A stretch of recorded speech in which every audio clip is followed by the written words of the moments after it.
There's a story in the Talmud. You have the text on the text sheet, it's the pink one, and it's text number 3. And the story goes as follows. Rav was commenting on a text, a Torah text, before Rabbi Yehuda Nasi. Rabbi Chia, who was Rav's uncle and his teacher, came in late. Rav returned to the beginning. Then Bar Kapara came in. He returned to the beginning again. Then Rabbi Shimon, Rabbi Yehuda Nasi's son, came in. He returned to the beginning again. Then Rabbi Chanina Bar Chama came in, and Rav said to himself, how many times am I going to repeat myself? And he didn't return. Rabbi Chanina took offense. Rav went before him on Erev Yom Kippur for 13 years, and he would not be appeased. That's it. That's the end of the story. Right? It's a terrible story. Rabbi Chanina never forgave.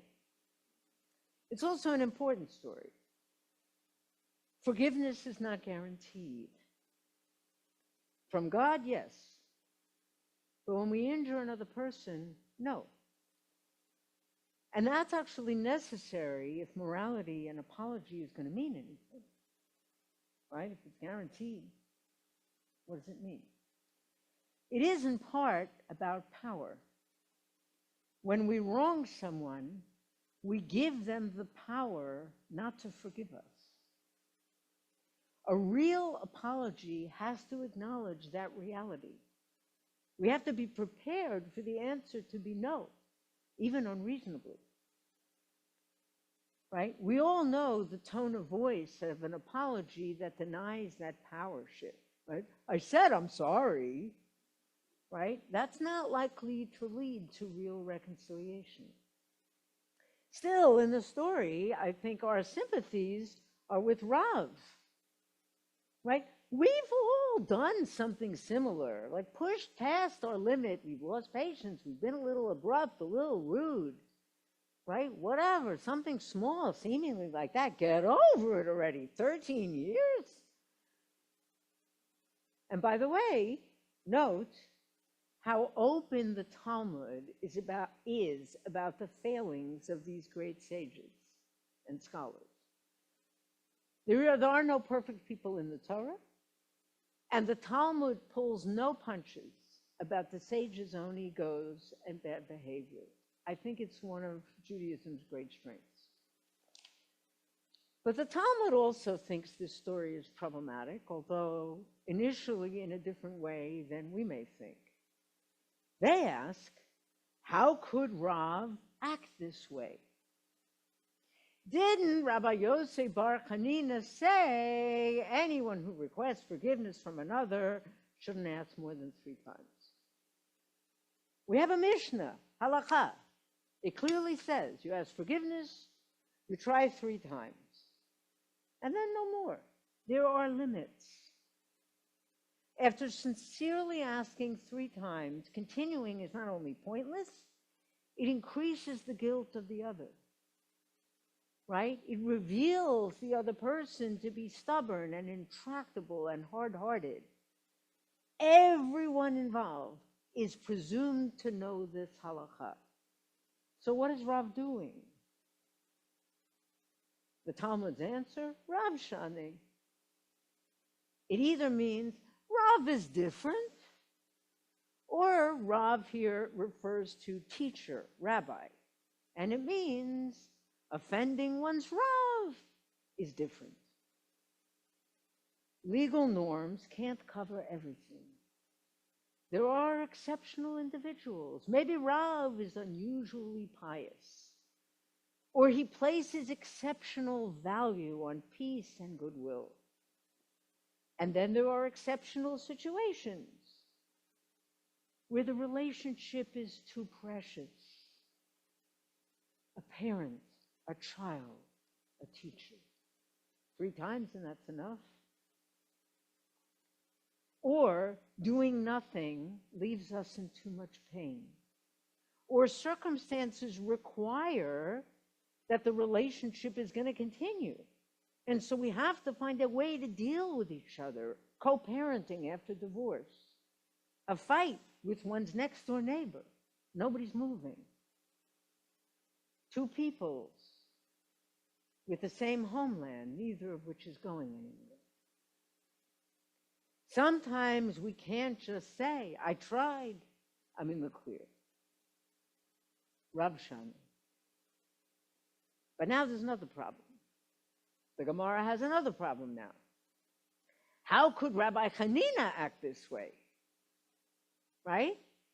Didn't Rava say, anyone who forgoes what is owed them, they pardon all that person's own sins?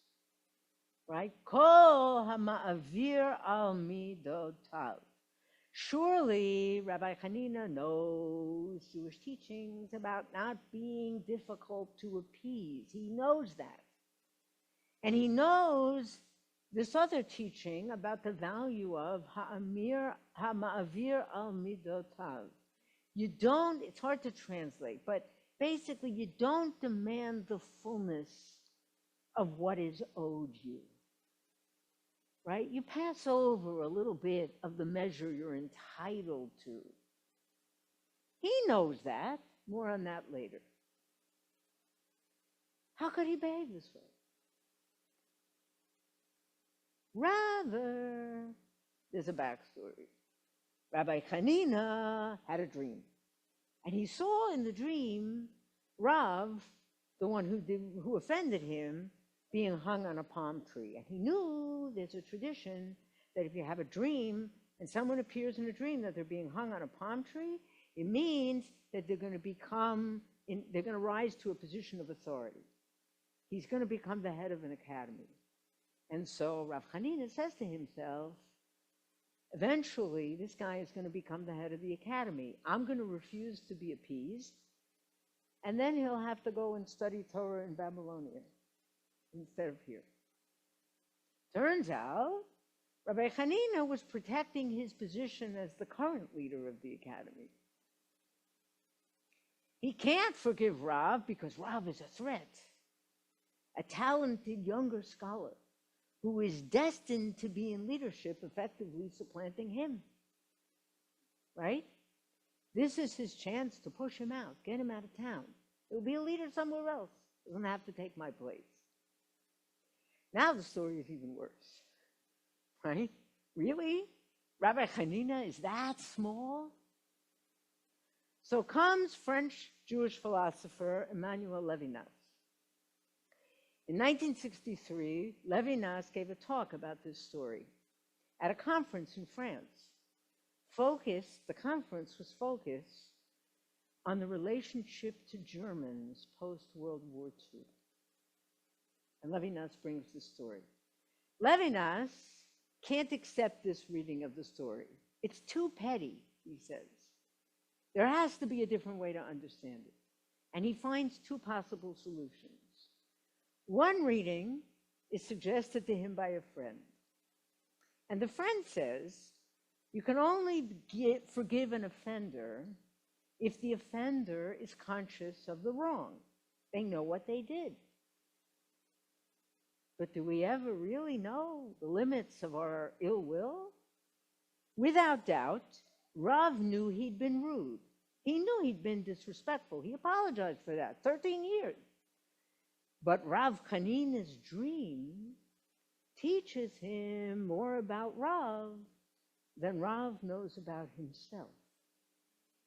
Unconsciously, Rav has wanted to take the master's place. And since Rav wasn't fully aware of his own motives, Rabbi Hanina can't forgive.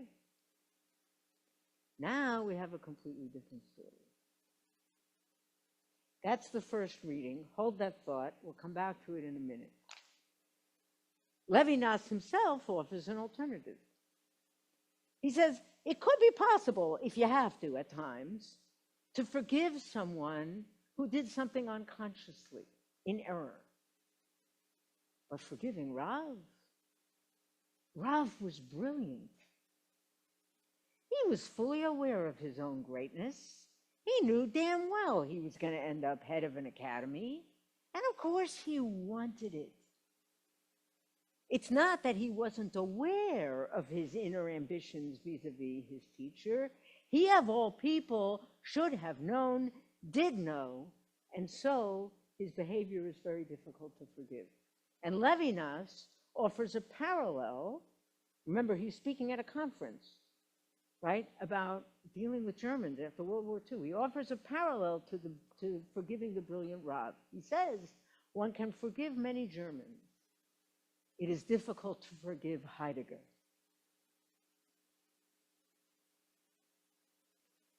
This possibility can't be ignored. Perhaps Levinas is putting too much faith in the connection between intellectual brilliance and morality. I suspect so. But there are sins too terrible to be forgiven. And also people whom it is difficult, if not impossible to forgive, because given either their talents or their position, should have known better, are presumed to have known better. And I think when we look back with the benefit of time at the hot mess that we are living through right now, there will no doubt be people that we place in this category. We may have some suspicions now. One can't with integrity talk about forgiveness without acknowledging the reality of the unforgivable. But I still find the Friends reading that Rabbi Hanina, the offended, knew more about the offender, Rav, than Rav himself knew, more compelling. I like it better. I think it's more generative. Why? Because, first of all, it's the more common case, and because it turns the story into one about the impossibility of forgiveness because of the impossibility of a full and adequate apology. And we're right in the tragic gap between the aspiration and what is, the ideal and the possible. I think most of us can empathize. We've been there. You come to me and you ask me for forgiveness and you don't even know what you did. I want someone who hurt me to really understand. Not only what they did and why they did it, but how it impacted me. Why I'm so hurt and upset. But who can ever fully know such things? The full range of motivations underneath our hurtful behavior, the full impact of that behavior on another person. Even the person hurt may not fully comprehend why. We ourselves ask forgiveness of a loved one or a friend. Are we sure we really know why we behaved the way we did? We may think we understand the pain we caused. Do we really? Many times, I have been impatient with what seemed like someone else's oversensitivity or a lack of resilience, only to later learn a fuller story of why this particular situation affected them so profoundly. And then I'm ashamed of my prior judgment. I didn't know. The implication, of course, is that even given the impossibility of full understanding of self or other, we have a duty to try to understand. We have a duty to aspire to know. Right? We have a famous teaching, you're not obligated to complete the work, but neither are you free to desist from it.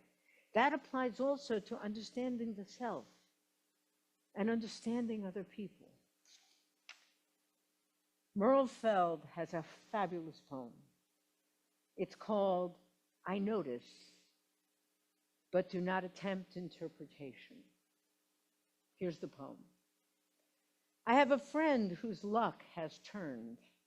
After all these years, her ship has come in, a job that pays well, a worthy position in her field of expertise, contracts for prestigious and lucrative projects, first one, then two, necessitating travel to far-off exotic destinations. And I'm happy for her and proud. I tell everyone how well she's doing, and certainly at the beginning of this new karma, I rejoiced that after all the years of struggle, she finally was enjoying such good fortune. And yet I notice we speak less often now. And when we do, I notice, as she complains of exhaustion, an unforgiving commute, and the challenge of juggling so many responsibilities, there's a sadness in my shoulders, a weight on my chest that results in shallow breathing. I notice that my listening is less eager than it was a year ago, when her good fortune was fresh, when ghosts of the many lean, hard years were still lurking in corners, frustrated, angry. After I hang up, I'm in a foul mood, measuring all the narrow places in my life, thinking almost, and if only.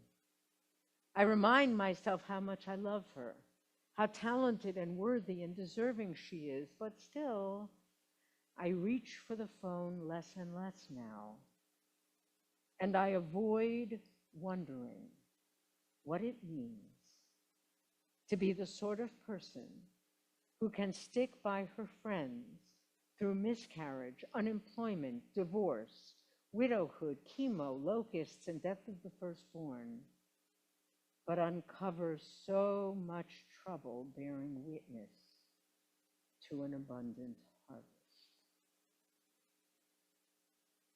That's the poem.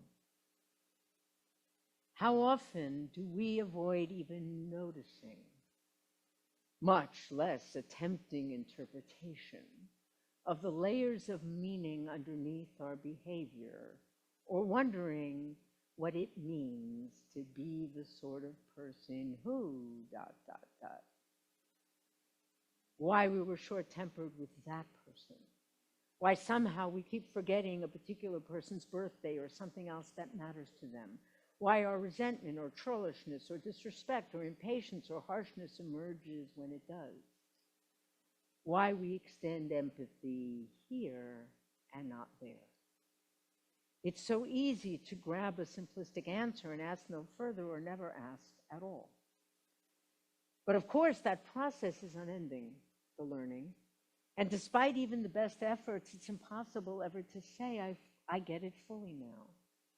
With the nature of our own wrongdoing, much less the full impact on the other. There's a debate in the Talmud. If you confess to a sin on one Yom Kippur, and you don't commit it again during the next year, do you confess it again the next Yom Kippur? The Talmud says no. It's over and done. Confess again is like a dog returning to its vomit. You don't do that, right? The Talmud says, Sur merav v'aseh tov. Turn from evil and do good. You don't keep focusing on all the bad things. There's another opinion. Mostly in the Hasidic tradition says, of course you have to. Because if you confess the shir on Yom Kippur and you really do tshuva, that process changes you. By next year, you understand that you didn't understand the previous year, everything you did. And now you realize, I thought I understood how I hurt this person. In truth, my understanding was very shallow, and now I have to apologize again. And if you do that, the following year, you're going to realize, last year, I thought I understood what was motivating me, but now I realize I actually didn't, and I have to do it again, and on, right? And so it remains true when we are the one hurt, that the apology, the amends that we want are sometimes impossible despite the justness of our wanting it. Because what we want is that full understanding, and it may never happen. And that's just one example.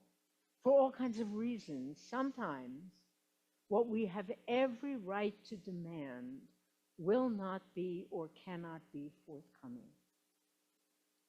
We just prayed Yizkor.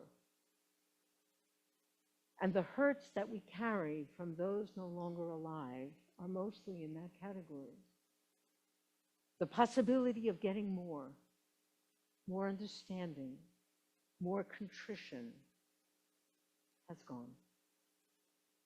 But even with the living, we may come to realize that someone we love is sufficiently different from us that they will never really get it, or at least not for a long time. Or that however much they apologize and say they'll do better, the likelihood is it's going to happen again. Or there is just no amount of contrition and acceptance of responsibility that could ever be commensurate with the loss. And then we have a choice. If the harm is great enough and it's continuing, we may need to sever the relationship. But that, of course, doesn't preclude the possibility of forgiveness. Forgiveness and self-protection are two different things. And even if a relationship isn't salvageable, it's better for me if I can find a way to forgive, or at least release anger, and certainly not seek vengeance. But if we want to move forward together, or for whatever reason we have to, we must settle for enough. Enough understanding, enough contrition, enough commitment to try to do better, imperfect though it be, and stop holding out for everything we are entitled to. Obviously, this has national implications as well as personal. There are wrongs that by the measure of strict justice can never be righted. What restitution is possible after October 7th? But then, what restitution is possible for Palestinians displaced in 1948 and the destruction happening now? The situation is complicated, of course, but those facts remain. One of the hardest things to accept in life is that not every wrong can be righted and not every harm can be fixed. Not everything that is broken can be repaired. We spoke on Rosh Hashanah of the shofar in the pattern always of whole, broken, whole. And as I said, the wholeness that comes after brokenness is rarely a full restitution of the prior wholeness, a return to what was. Mostly it can only ever be a move forward into a new wholeness that somehow integrates the brokenness. The world is not like Willy Wonka. Stop, rewind, erase. History may echo itself, but it doesn't go back. And what future is there if one or both sides insists on impossible, strict justice? Especially in the case of retaliatory justice, lex talion, an eye for an eye. In the same talk, about a different story, but the same talk, Levinas says the following. The Talmud teaches that one cannot force those who demand retaliatory justice to grant forgiveness. It teaches us that Israel, the people, not the nation, does not deny this imprescriptible right to others. But it teaches us above all that if Israel recognizes this right, it does not ask for it itself. And to be Israel, to be a Jew, is not to claim it. We don't deny the abstract rightness of strict justice, even retaliatory justice. In harming another, we have given them the power not to forgive.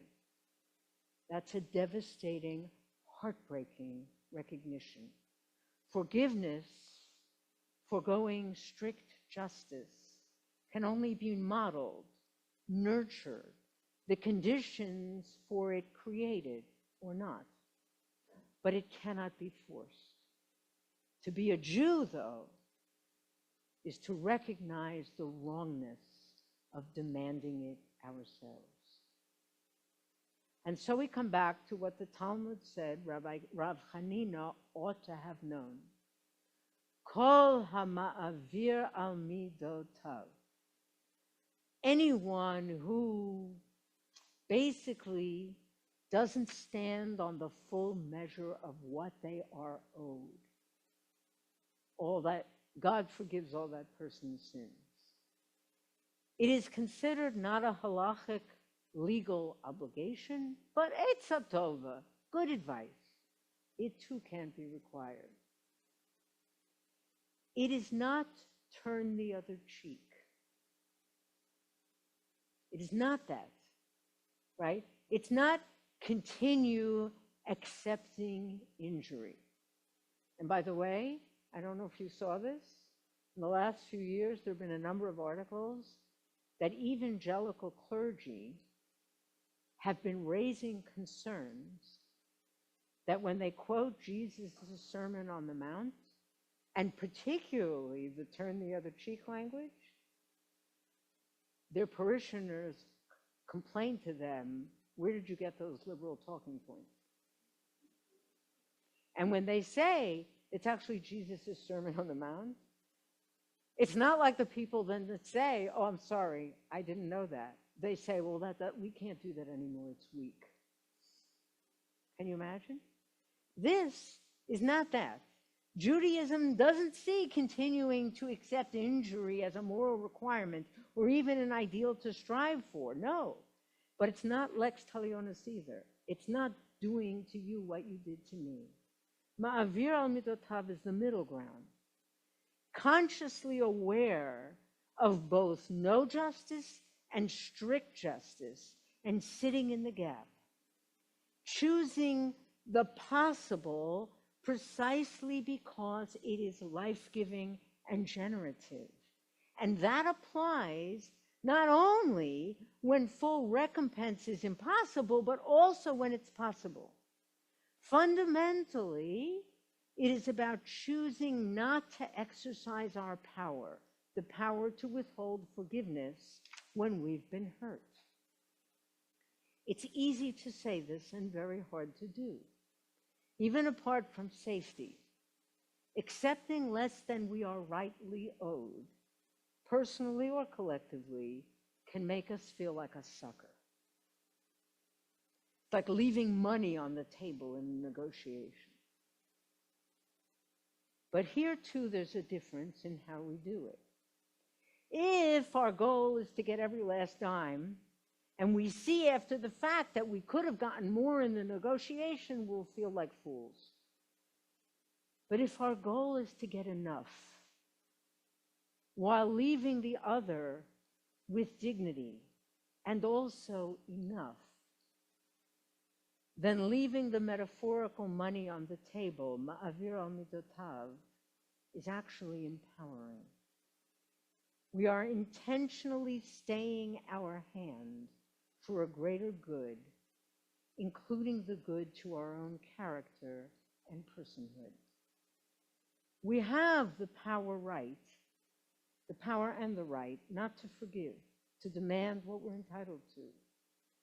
Ma'avir al midotav is about deciding to use our power differently, precisely to forgive in order to help create a more forgiving world, because that's the kind of world we ourselves want to live in, and because it is the only path toward a future.